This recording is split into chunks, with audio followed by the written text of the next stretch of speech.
Boa noite a todos.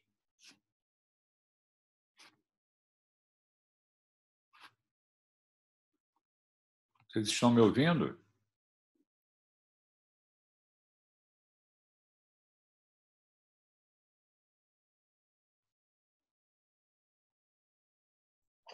Sim, senhor. Boa noite, professor.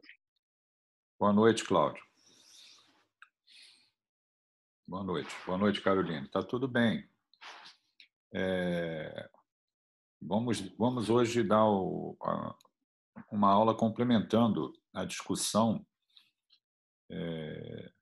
dentro ali da nossa disciplina, né, do caso clínico número 2. A gente viu na aula anterior alguns pontos e hoje a gente vai ver os restantes dos pontos que a gente poderia passar ali na apresentação do caso clínico número 2, tá? São 19 horas, eu vou compartilhar a tela com vocês e aí a gente vai começar. Vamos lá. Está escrito ali na minha mensagem que, ao final, a gente esclarece as dúvidas. Mas, se vocês quiserem interromper em algum momento da apresentação para fazer pergunta, fiquem à vontade também, tá? Não há problema nenhum.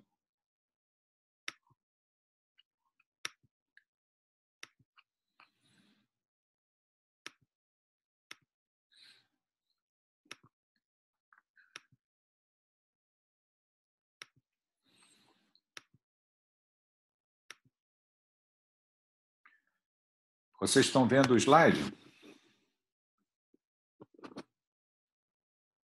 Sim, senhor. Então, vamos lá. Na aula anterior, a gente apresentou esse caso clínico, lemos ele, né? Existiam ali vários problemas médicos que poderiam ser discutidos. Na aula anterior, a gente discutiu cirrose hepática, discutiu hemorragia digestiva e choque. E hoje nós vamos discutir os outros temas que estão relacionados aqui, né? Exceto diabetes, que a gente já conversou bastante lá no caso clínico número 1. Vamos lá. Então, um ponto que poderia ser colocado é o seguinte: algumas questões ou relacionadas ao atendimento merecem atitudes imediatas, né? Aqui está ali escrito no caso clínico: a filha refere que encontrou o pai desacordado, né? Houve mordedura de língua, liberação esfincteriana no momento do episódio e posteriormente cefaleia e mialgia. Aqui, quando o paciente chegou para atendimento, ele estava letárgico, confuso. Quer dizer, com essa história ali no atendimento do paciente, quer dizer, a filha está contando e o exame físico do paciente, existe a possibilidade do paciente ter feito um quadro que a gente chama de crise convulsiva, né? Bom, o que vem a ser a crise convulsiva, né? Abordagem no pronto-socorro. O que a gente faz quando a gente atende um paciente ali no pronto-socorro? Vocês vão passar pelo pronto-socorro e certamente vão ver pacientes com crise convulsiva que nós precisamos atender imediatamente, né? O que é a crise convulsiva? Ocorre quando há uma atividade elétrica anormal do cérebro. Essa atividade pode produzir uma alteração ou perda de consciência acompanhada de espasmos musculares involuntários, o que é definido como crise convulsiva ou convulsão.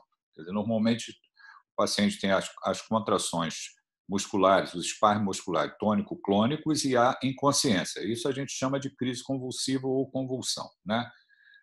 No primeiro momento, nós podemos ali examinar o doente e é crise convulsiva mesmo, quer dizer, se trata de crise convulsiva. Diagnóstico diferencial, existem algumas possibilidades, né? O paciente pode estar inconsciente porque ele teve uma síncope ou ele teve um evento cerebrovascular, a gente vai falar sobre isso mais adiante, né? Uma outra possibilidade a ser colocada também ali no pronto-socorro é a possibilidade de crise ansiosa aguda, síndrome do pânico. Quer dizer, a gente tem que olhar alguns pontos para verificar se realmente existe a inconsciência, existe as contrações tônico-clônicas que caracterizam a crise convulsiva. Atendimento inicial no pronto-socorro, né? O que a gente vai fazer quando recebe esse doente? Nós vamos colocar o paciente em uma posição onde a via aérea esteja protegida, quer dizer, caso ocorra vômitos, que esse vômito não chegue à via aérea, causando broncoaspiração, que algumas vezes isso é a causa de insuficiência respiratória e óbito do paciente, né? Então, abertura das vias aéreas, colocação numa posição onde o paciente não vá broncoaspirar, também nessa abertura das vias aéreas proteger contra a mordedura de língua, que esse sangramento também pode ser aspirado pelas vias aéreas, tomando cuidado para você também não se machucar, né? E nós vamos ali dentro do ambiente de atendimento do pronto-socorro, nós vamos monitorar esse paciente, oferecer oxigênio suplementar e obter um acesso venoso. Esse acesso venoso, né, que nós vamos funcionar uma veia periférica com o gelco, ele vai servir para que drogas sejam administradas. Então, abertura da via aérea, colocação numa posição adequada, monitorização, suplementação de oxigênio e, imediatamente, junto com isso tudo, providenciar um acesso venoso para que drogas sejam administradas. Que drogas são administradas nesse primeiro momento ali, né? Nós temos uma sequência de drogas a serem administradas nesse paciente. Chamo a atenção para vocês de duas drogas que nós utilizamos assim com bastante frequência. Uma droga é para abortar a crise convulsiva, terminar a crise convulsiva, que é o diazepam, que é um benzodiazepínico. E temos também a difenilindantoína, ou a fenitoína, ou o nome comercial, que é o Idantal, que nós vamos utilizar como droga também anticonvulsivante, mas com o objetivo, normalmente, de impedir novos episódios de crise convulsiva. Então, eu tenho uma droga que vai imediatamente terminar, abortar a crise convulsiva e, logo a seguir, eu administro uma segunda droga, que é a fenitoína, para impedir que esse paciente tenha novos episódios de crise convulsiva. Então, a gente tem ali o que a gente chama de tempo zero, a administração imediata de um benzodiazepínico IV, que é o diazepam, né? Obtemos um acesso venoso. Eu não quero que vocês guardem a dose do diazepam, mas guardem que a primeira droga que nós vamos administrar diante de uma crise convulsiva para terminar a crise convulsiva, abortar a crise convulsiva, é o diazepam, que é um benzodiazepínico, né? Logo a seguir, a crise cedeu, o paciente acordou, algumas vezes ele ainda está sonolento, que a gente chama de estado pós-comicial. Nos próximos 5 a 10 minutos, nós vamos administrar a segunda droga para impedir que esse paciente tenha novos episódios de crise convulsiva. Então, primeiro diazepam e, a seguir, nos próximos 5 a 10 minutos, a administração da fenitoína também. Não há necessidade de vocês guardarem a dose da droga que está anotado aí no slide, né? Desse paciente que a gente apresentou, no caso clínico, se a gente olhar ali para o caso clínico, várias possibilidades são colocadas como causa de crise convulsiva. Arritmia cardíaca, hipoglicemia, lembram-se, é um paciente diabético, crise hipertensiva, um novo acidente vascular encefálico, aquele acidente vascular encefálico antigo que o paciente já apresentou, trauma, encefalopatia hepática, a gente já discutiu, meningite, alcoolismo, drogas, hipóxia. Então, tem várias possibilidades ali que poderiam levar a um episódio de crise convulsiva. Que exames são necessários após tratar a crise convulsiva nesse paciente? Quer dizer, se eu admito um doente que fez crise convulsiva, eu vou tratar a crise convulsiva e esse doente será submetido a exames. Isso inclui um exame de imagem, que é uma tomografia de crânio, e, mais adiante, fazer um eletroencefalograma. E para onde nós vamos encaminhar esse paciente num segundo momento? Ele vai ter acesso a um colega que faz a especialidade, que é um neurologista e que pode acompanhar o caso. Então, essa é a atitude que a gente deve ter frente a um paciente que faz crise convulsiva. Ok? Antes de eu passar para o segundo tema, dentro do caso clínico, eu vou interromper aqui para que vocês... Tem alguma pergunta no que foi apresentado?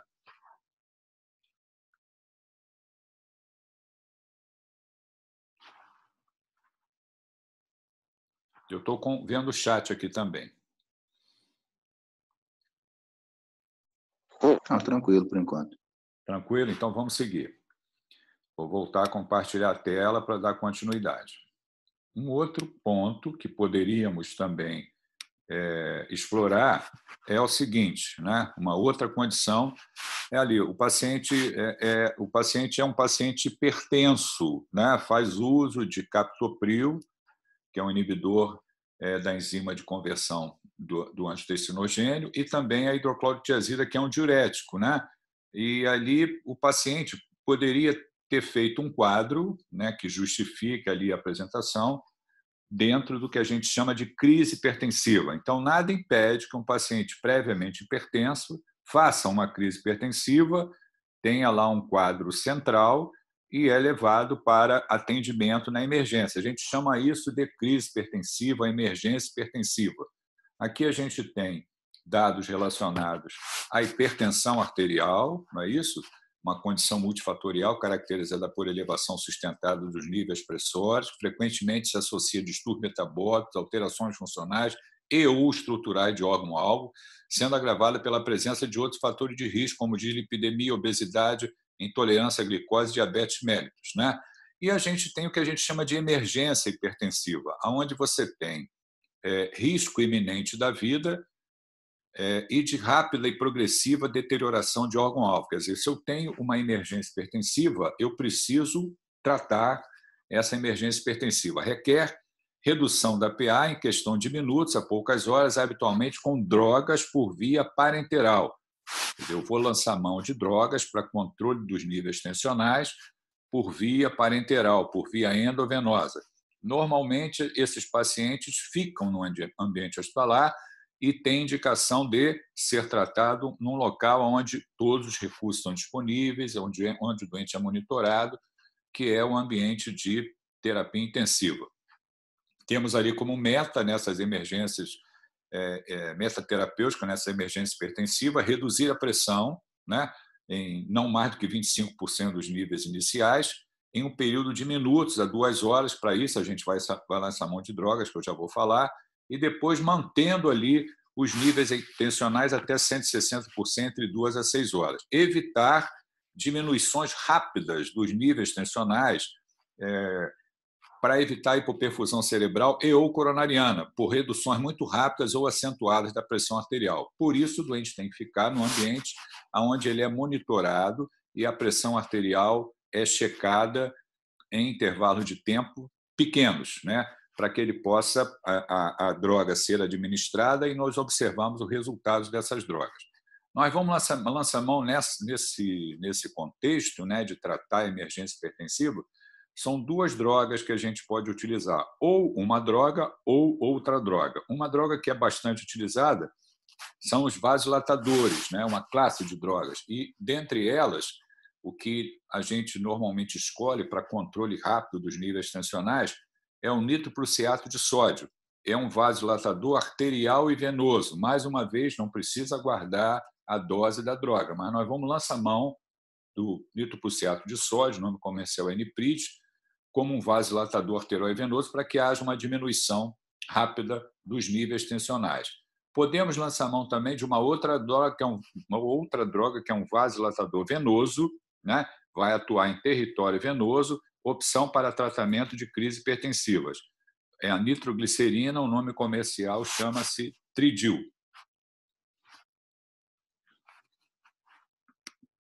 Alguma pergunta sobre quanto? Então, professor,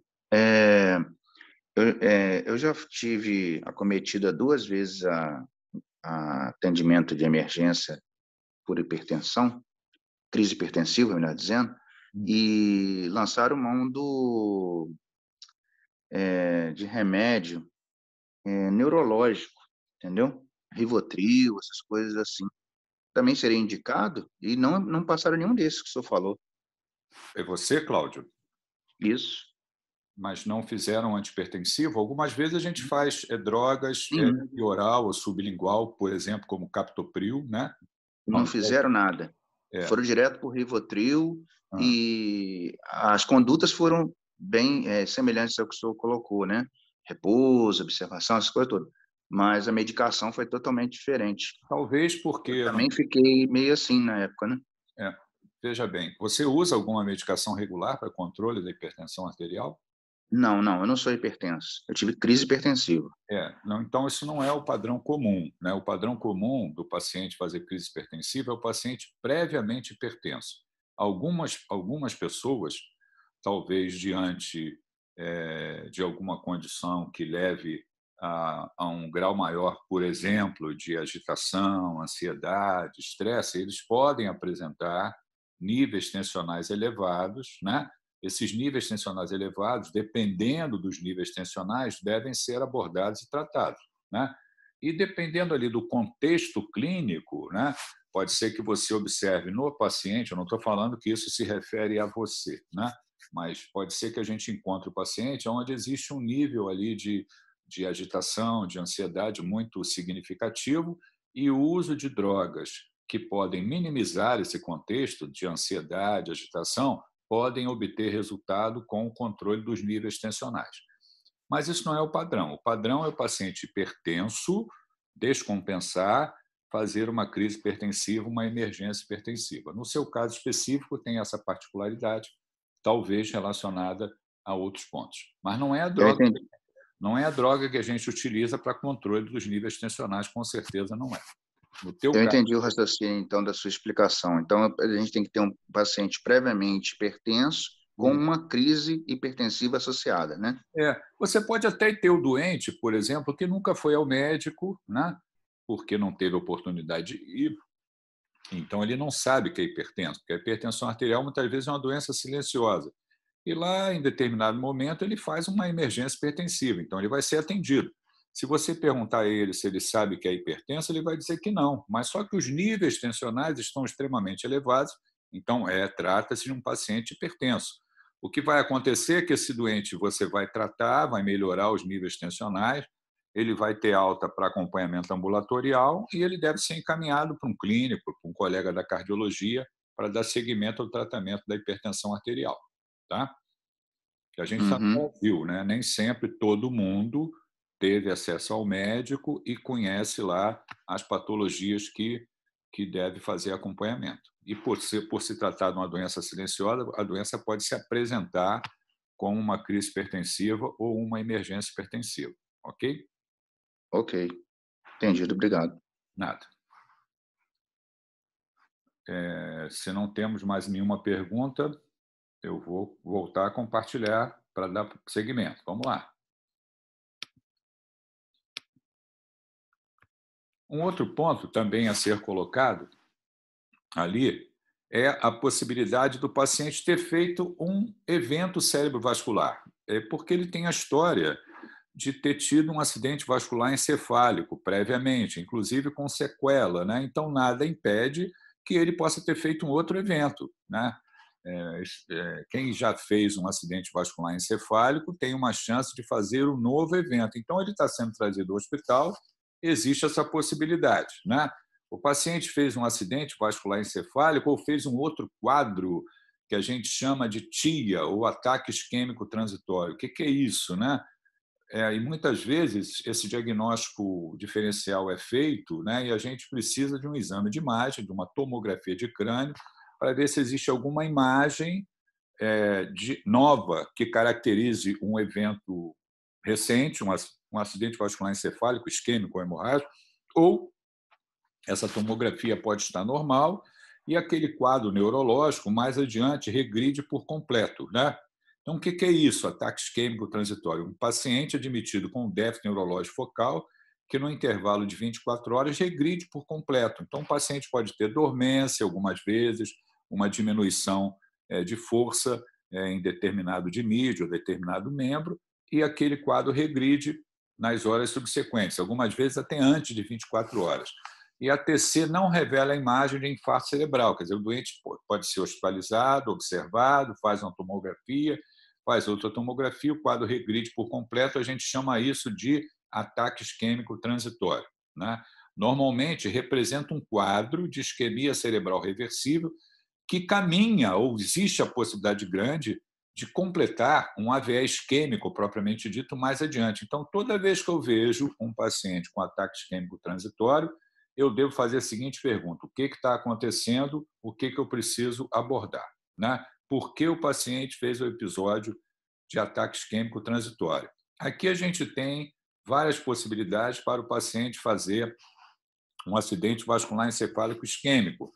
Uma das grandes possibilidades é o doente ter doença carotídea, placa em carótida, placa aterosclerótica em carótida. Então, como é que a gente pode, digamos assim, no exame físico, procurar essa possibilidade? Quer dizer, eu estou examinando o doente, tenho o estetoscópio, eu posso colocar o esteto ali vou fazer a ausculta cardíaca, coloquei o esteto no pescoço, ouvi um sopro, quer dizer, tem ali um sopro quando eu coloco o estetoscópio em cima da carótida.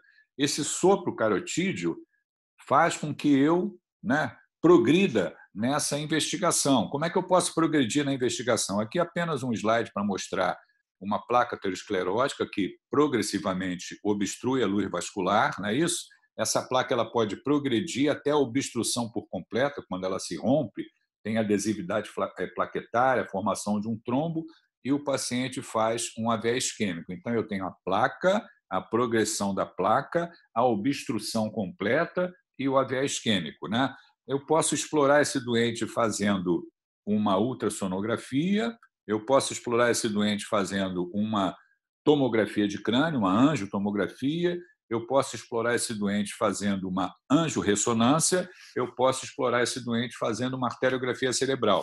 Normalmente, a escolha inicial é pelos exames menos invasivos. Então, a gente vai dar preferência a fazer um Doppler, um ultrassom com Doppler, para observar ali se existe alguma anormalidade em artérias carótidas e vertebrais. Posso complementar essa investigação com uma angiotomografia de crânio e outros exames que já foram citados também. A decisão do tratamento, o que eu vou fazer com esse doente que tem uma placa ali em carótida, dependendo do grau de obstrução dessa placa, nós vamos conversar com o colega da cirurgia vascular. Esse colega da cirurgia vascular vai avaliar o grau de obstrução e pode ser que ele indique um procedimento a ser feito, uma endarterectomia, para que esse doente não faça lá o acidente vascular encefálico isquêmico mais adiante. Então, ele pode ter uma obstrução severa, essa placa ela é significativa, ela tem uma obstrução severa, é um paciente lá hipertenso, com placa, obstrução severa, quer dizer, ele não está cuidando direito lá da hipertensão arterial, ele tem uma obstrução severa, significativa, superior, por exemplo, a 75%, 80% de obstrução carotídea, tem um alto risco de fazer um acidente vascular encefálico isquêmico mais adiante, e o colega da cirurgia vascular vai decidir se tem indicação de fazer uma endarterectomia ou colocação de um stent, colocação de um stent ali naquela carótida. Algumas vezes, o grau de obstrução não é significativo, não é severo, e esses doentes são tratados e acompanhados clinicamente. Então, vão usar drogas, tentando ali, eu já vou falar sobre isso, impedir a progressão da placa para estádios de maior severidade. Uma outra possibilidade também é que o doente tenha uma fonte emboligênica, e muitas vezes está relacionado ao coração. Ele faz um acidente vascular encefálico embólico, isquêmico, não trombótico, mas embólico. Então, ali, o doente tem fibrilação atrial. Esses doentes com fibrilação atrial ele tem um risco grande de evoluir com trombo e esse trombo causar acidente vascular encefálico isquêmico embólico. Então, nosso paciente tinha um ritmo cardíaco irregular com fibrilação atrial. O que eu faço com o meu doente com fibrilação atrial? Eu posso... Onde está colocada ali a fibrilação atrial? Está dentro das arritmias cardíacas, é uma taquiarritmias, não é isso? É normalmente relacionado aos átrios, é uma taquiarritmia. Ela pode ocorrer de forma aguda ou permanecer com o ritmo irregular, com a fibrilação atrial. Então, a gente chama isso de fibrilação atrial aguda, fibrilação atrial crônica. Eu vou detectar isso pelo exame clínico, o ritmo cardíaco com irregularidade, quando eu vou examinar meu paciente, o pulso irregular, eu lanço mão de exames para confirmar a presença da fibrilação atrial e o exame que comumente nós fazemos para confirmar a presença da fibrilação atrial é o eletrocardiograma, onde a gente vai ter ali uma irregularidade, não vamos ter o normal, que é a onda P, o complexo QRS, o segmento ST, você vai ter uma irregularidade, né? Você vai ter uma atividade atrial anárquica sem onda P e o intervalo RR é um intervalo irregular, quer dizer, existe um intervalo RR irregular. O que eu vou fazer com a fibrilação atrial? Se for uma fibrilação atrial aguda, de início recente, com menos de 48 horas, eu posso fazer utilização de drogas ou então cardioversão para voltar a ritmo sinusal. Isso a gente lança a mão, a gente chama isso de cardioversão química, podemos usar a amiodarona com esse papel, com esse objetivo de reverter aquela fibrilação atrial para ritmo sinusal. Se é uma fibrilação atrial crônica, normalmente a gente vai controlar a frequência com drogas que controlam a frequência e vamos pensar nesse risco aí maior do doente soltar êmbolo e fazer um acidente, uma doença cerebrovascular. As complicações, eu já comentei, acidente vascular encefálico, isquêmico, embólico, e aí a gente tem um risco maior nesses doentes de fazer essa condição, e nós vamos lançar mão de drogas que são chamados anticoagulantes para tentar impedir que esse doente tenha o evento central. Então, todo doente que eu estou acompanhando que tem fibrilação atrial crônica é um doente que é suscetível para fazer acidente vascular encefálico, isquêmico, embólico e, portanto, é um candidato a ser anticoagulado. E a gente vai lançar mão de drogas anticoagulantes para inibir esse risco aí do doente fazer o evento central. Se nós observarmos lá o nosso paciente, ele não fazia uso de anticoagulante oral. Como é que funciona esses anticoagulantes? O mais comumente utilizados são os cumarínicos, né? O nome comercial é Marevan, aonde ele vai interferir ali na síntese dos fatores que são os precursores da geração da protrombina. Com isso, o doente fica anticoagulado e diminui o risco de fazer acidente vascular encefálico. Quando o doente tem um acidente vascular encefálico prévio, que é o caso do nosso paciente, normalmente a gente se refere como prevenção secundária, porque o evento primário ele já teve. Isso são os chamados fatores de risco, prevenção primária, prevenção secundária. Então, o doente com fibrilação atrial, obviamente, é um fator de risco para fazer a doença cerebrovascular. O hipertenso é um fator de risco para fazer doença cerebrovascular. Se ele já fez algum evento, isso está dentro de prevenção secundária. O nosso caso, especificamente, o uso de drogas é para prevenção de novos eventos, é a prevenção secundária. Se o nosso paciente não teve nenhum evento central, nenhuma doença cerebrovascular, nós vamos lançar mão de drogas como controle da hipertensão arterial, a anticoagulação, se ele tiver fibrilação atrial, uso de aspirina, se ele tem lá doença aterosclerótica documentada, isso dentro do contexto de impedir o aparecimento da complicação que a gente está falando de doença cerebrovascular. Então, está aqui uma série de fatores de risco e as medidas que possam ser tomadas ali. O nosso paciente ele fazia uso também de estatina. Vejam que a estatina é colocada ali como opção de tratamento de pacientes que têm dislipidemia para controlar os níveis de colesterol, diminuindo a chance do paciente fazer, por exemplo, síndrome coronariana aguda, coronariopatia, evento central, doença cerebrovascular. Ele poderia, antes de eu falar do AVE isquêmico propriamente dito, eu vou interromper o compartilhamento aqui. Alguma pergunta?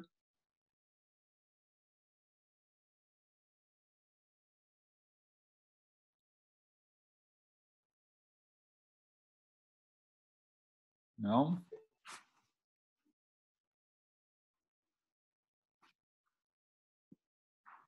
Alguma pergunta?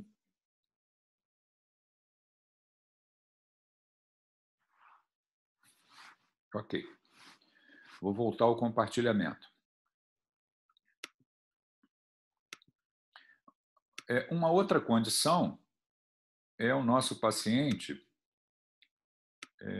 Deixa eu estou aqui embaixo.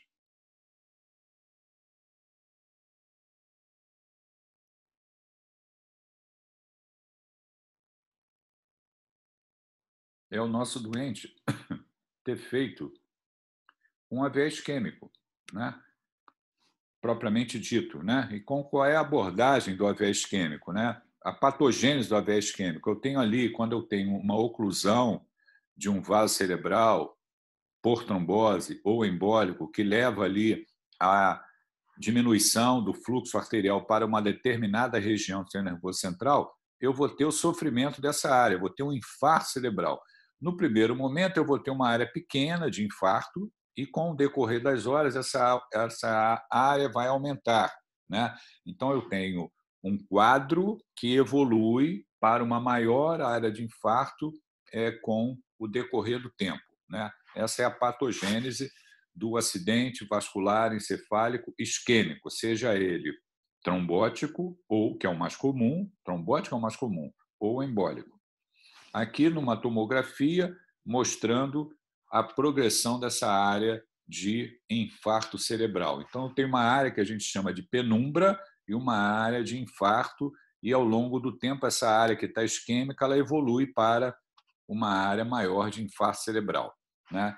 Eu tenho uma série de patologias que podem levar ao AVE isquêmico. Aqui é uma lista ali do Harrison, né?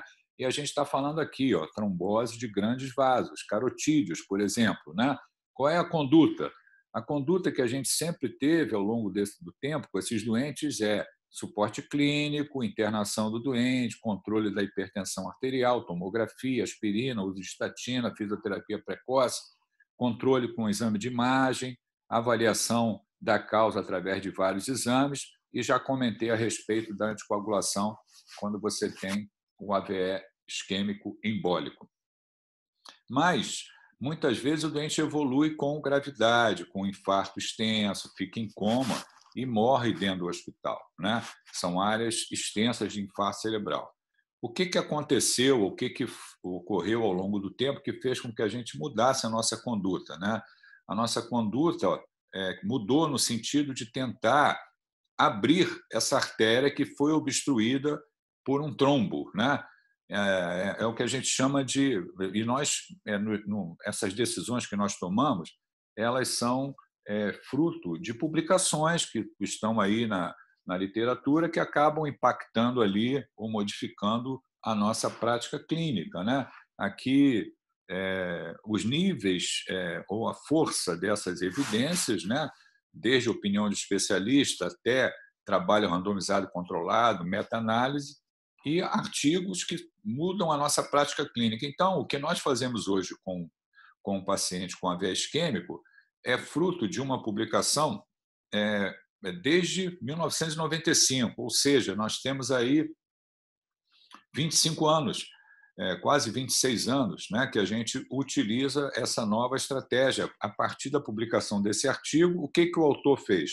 O autor utilizou uma droga que nós já utilizávamos para tratar infarto agudo do miocárdio com supra de ST, que é o trombolítico, e esse trombolítico é usado nos pacientes com acidente vascular encefálico isquêmico em um intervalo de tempo, né, após o início dos sintomas, até 3 horas e meia após o início dos sintomas, fez com que os doentes tivessem uma chance maior de recuperação, né? Como é que ocorre isso? Ocorre o trombo e o sistema ele tende a dissolver o trombo, o nosso sistema fibrinolítico, né? Então, existe a ativação do plasminogênio em plasmina e essa plasminogênia vai dissolver o coágulo, vai transformar o fibrinogênio em produto de degradação do fibrinogênio, vai dissolver o coágulo. Isso é como, na verdade, isso é como o coágulo se forma e a plasmina ela vai fazer com que esse coágulo ele diminua e o vaso seja recanalizado, né? Essa ativação do plasminogênio em plasmina ela pode ocorrer através de ativador do plasminogênio tecidual, que é a droga que a gente utiliza ali para os pacientes que se apresentam com síndrome coronariana aguda, infarto agudo com supra de ST, dentro de um intervalo de tempo, e também em acidente vascular encefálico isquêmico, com critérios dentro do intervalo de tempo. No primeiro momento, esse trabalho mostrou que é 3 horas e meia, depois houve uma extensão para 4 horas e meia, como essa publicação coloca, onde a gente pode lançar mão dessas drogas né, que é o ativador do plasminogênio tecidual, o nome é Alteplase, para que a gente possa, o nome comercial é Actilise, para que a gente possa usar em pacientes com AVE isquêmico. Então, não podemos esquecer disso. O doente chegou com AVE isquêmico, o que eu tenho que fazer? Tomografia imediatamente, identificar que é um doente que tem a possibilidade de obstrução de uma artéria cerebral por conta de um trombo, e aí ele, estando dentro desse intervalo de tempo de até 4 horas e meia do início dos sintomas, né, do AVE, ele estaria colocado para esse protocolo de uso do trombolítico. Além disso, a ciência avança, né?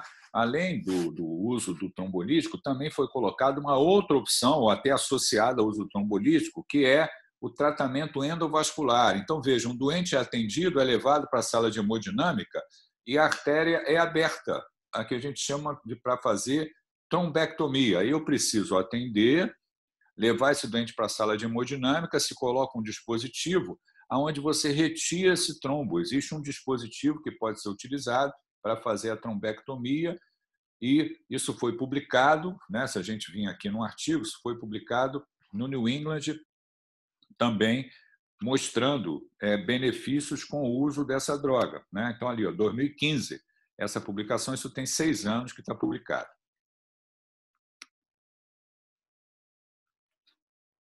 Muito bem. Vamos voltar aqui para vocês. Olha quanto assunto eu posso discutir a partir de um caso clínico. Quantas patologias que vão passar pela minha mente quando eu estou atendendo um paciente.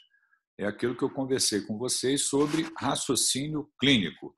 O raciocínio clínico, para fazer o diagnóstico, para a tomada de decisão terapêutica, exige um trabalho organizado. Coleta de história, exame físico, exames complementares, interpretação de exames complementares, diagnóstico feito, diagnóstico diferencial excluído, pensamos em algumas possibilidades, decidir e tratar. O que eu vou fazer? Vou estabelecer prioridades e vou tratar aquele doente de forma adequada. Para que isso possa ser feito, tanto o diagnóstico quanto a decisão terapêutica, eu preciso ter uma série de habilidades. Eu preciso ter um armazenamento de dados, né, previamente ali, de casos que eu vi, que eu estudei, e competências que eu adquiri ao longo do tempo, vendo casos, estudando, treinando, passando pela enfermaria, aprendendo com outros colegas, ouvindo outros colegas, para que eu possa, naquele momento, decidir o que é melhor para aquele paciente ali que está na minha frente. Eu estou apenas ilustrando para vocês o quanto de informações elas podem ser derivadas a partir de um caso clínico. Está dentro da nossa disciplina, que é raciocínio clínico. Eu queria ouvir vocês um pouco.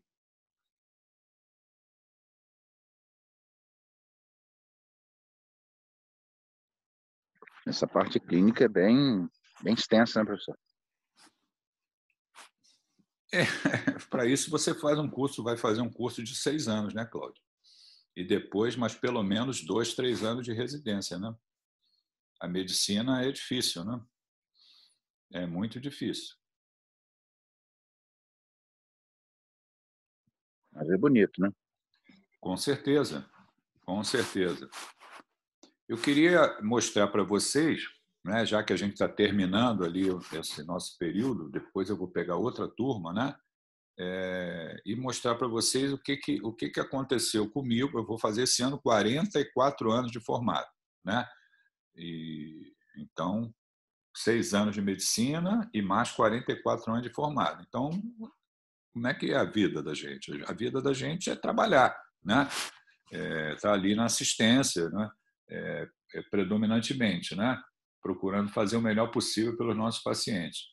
Mas nunca tem um detalhe que a gente tem que, o médico ele tem alguma característica de autodidata, ele tem que estudar, procurar sempre estudar.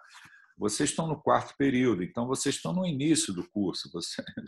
O que eu tenho que dizer para vocês? Vocês vão estudar muito, e a vida inteira, né?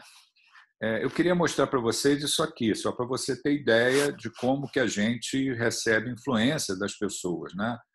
Aqui, só para ilustrar aqui o que eu estou falando. Deixa eu sair daqui.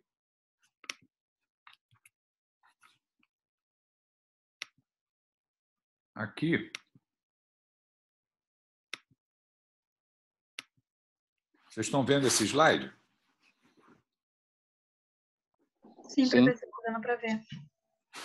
Eu era estudante, eu comecei o meu internato e um preceptor que eu tinha no internato, como eu fazia muita pergunta a ele, ele virou para mim e falou assim: você quer estudar? Aí eu falei: quero. Assina essa revista aqui, ó, que vocês estão vendo. Ó. Aqui é o nome da revista. Ó. New England Journal of Medicine. Eu assino essa revista desde 1976. E graças a um preceptor do meu internato chamado Orlando, que virou para mim e fez a seguinte pergunta: você quer estudar? Eu respondi que sim. Ele falou: assine essa revista. Isso aqui é um invoice. Eu já estava renovando a minha assinatura aqui. Se vocês observarem a data aqui, ó, 1978. Eu já assinava há 2 anos essa revista. Eu me formei em 77, eu fiz o meu internato em 76, 77. Na verdade, o internato naquela época era um tempo mais curto do que hoje. Mas eu estou mostrando para vocês o seguinte: olha a importância de uma pessoa ter virado para mim e falado assim: você quer estudar? Faça isso. Mudou a minha vida a partir dali. Até hoje eu assino New England e leio. Não como era, né? Hoje, digamos assim, eu estudo menos do que eu já estudei lá atrás, né?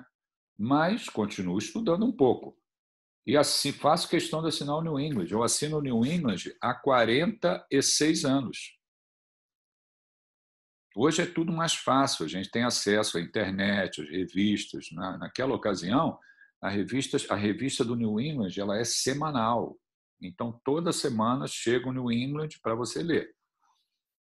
E o hábito, eu consegui, ao longo do tempo, ter o hábito da leitura em medicina. Me dá prazer estudar medicina. Então, como eu gosto de clínica médica, acabei fazendo medicina intensiva, né?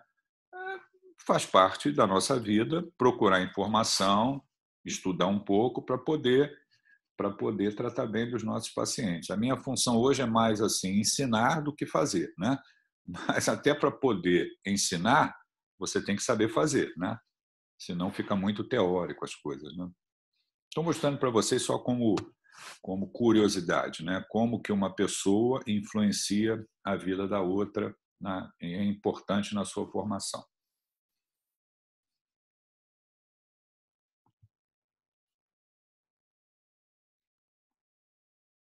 Mais alguma pergunta? Alguma colocação? Não, professor, só queria agradecer pela aula, pelas aulas no geral, acho que foi bem importante e eu vejo bastante aplicabilidade, assim, em raciocínio clínico. Só agradecer mesmo. Vocês gostaram, então, das discussões de raciocínio clínico? Eu gostei bastante, achei bem legal. Que bom. A intenção é essa mesmo, né? Tá bom. Então, vocês podem botar a presença ali para a gente terminar, tá bom? Eu vou gravar a aula e vai para o AVA também, tá? Um abraço para vocês aí. Um abraço. Podem colocar presente e sair, tá? Um abração para vocês. Continue se cuidando, hein? Para a gente poder vencer essa batalha com a Covid, tá?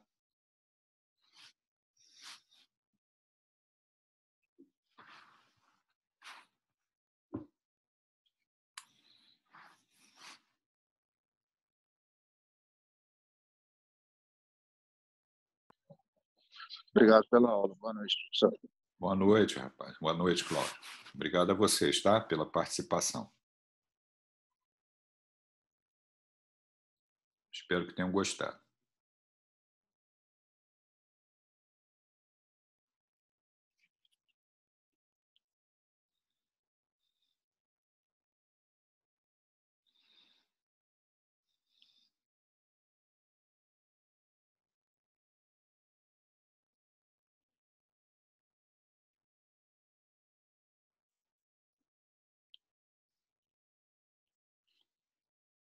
eu vejo... Eu estou com som? Eu vejo como esse ano que nós passamos, né, não foi para ter